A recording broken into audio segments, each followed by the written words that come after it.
کیا غربت میں ڈیرے ڈال لیے ہیں، بچے فاقے سے ہیں، کیوں نہ اس بار بھی ہم بھی مکہ چلے جیسے اور عورتیں جایا کرتی ہیں۔ ہم کئی سال سے کوئی بچہ لے کر کے نہیں آئے ہیں، ہم اپنی غربت کی بنیاد پہ بچہ نہیں لے کر کے آئے ہیں، اس بار ہم چلے مکے سے بچہ لینے۔ حضرت حارث کہتے ہیں جو نبی کے رضائی باپ ہیں، کہتے ہیں حلیمہ کیا کرو گی جا کر کے؟ کیسے جاؤ گی؟ سامان سفر بھی نہیں ہے، سواری بھی کمزور ہے، ہمارے بچوں کے فاقے بھی ہے۔ حضرت حلیمہ سعدیہ نے کہا تھا میرے سرتاج چل کے تو دیکھے، کوئی نہ کوئی تو ہم پہ احسان کرے گا، ہو سکتا ہے کسی امیر کا بچہ مل جائے جس کی وجہ سے ہم پرورش کریں، ہمارے بچوں کے رزق کا انتظام ہو جائے۔ بمشکل تمام حضرت حارث تیار ہوئے ہیں، جب تیار ہو جاتے ہیں حضرت حلیمہ سعدیہ فرماتی ہے کہ میں اپنے شوہر کے ساتھ اپنے دودھ پیتے بچے کو لے کر کے اپنی سواری پہ بیٹھ کر کے چلی ہوں۔ کہتی قافلے کے ساتھ چل رہی تھی، میری سواری اتنی کمزور ہے کہ راستے میں بیٹھ جاتی ہے۔ قافلے کی عورتوں نے کہا تھا حلیمہ سعدیہ اگر تیری وجہ سے رکتے رہے تو سامان سفر ختم ہو جائے گا،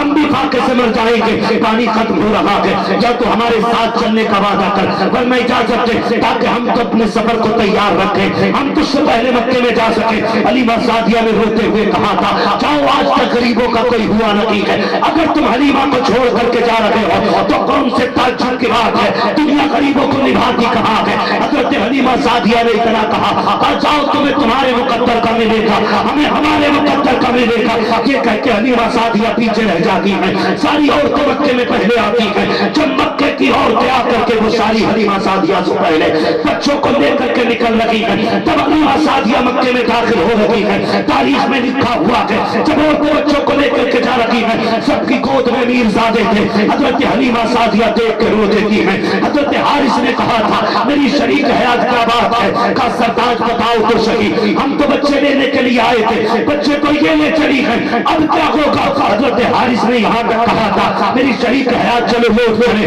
اب کیا کرو گی جا کر کے؟ کہا یہاں پہ اللہ کا گھر ہے، کیوں نہ چل کے اپنے رب سے بھیک مانگ لی جائے۔ حضرت حلیمہ سعدیہ جب مکے میں آ رہی ہے، رات کا سناٹا ہے، اور اصول یہ تھا جب کسی کو بچے کی تلاش ہوتی تھی حرم کے دروازے پہ آ کر کے بیٹھ جاتا تھا۔ اب یہاں کوئی جاننے والا بھی نہیں ہے، پہچاننے والا بھی نہیں ہے، حضرت حلیمہ سعدیہ بیٹھی ہیں، کچھ خیال آیا دوڑی ہے کعبہ شریف کی طرف، خلاف کعبہ کو جا کے پکڑا ہے اور لوگ کہتی میرے پروردگار کی جانتا ہے، گھر میں بچے فاقے سے چھوڑ آئی ہو، غربت کا عالم یہ ہے کہ میرے گھر میں کھانے کا انتظام نہیں ہے، میرا شوہر بھی بھوک سے کمزور ہے، بچوں کی بھوک دیکھی نہیں جاتی ہے، میرے پروردگار کتنی بڑی قہرساری ہے کہ اب جانوروں کو چارہ تک نہیں مل رہا ہے۔ اے میرے خدا تجھ سے ایک سوال ہے، اتنا دے دے کہ میرے بچوں کی بھیک ختم ہو جائے، اے میرے پروردگار کرم کر دے۔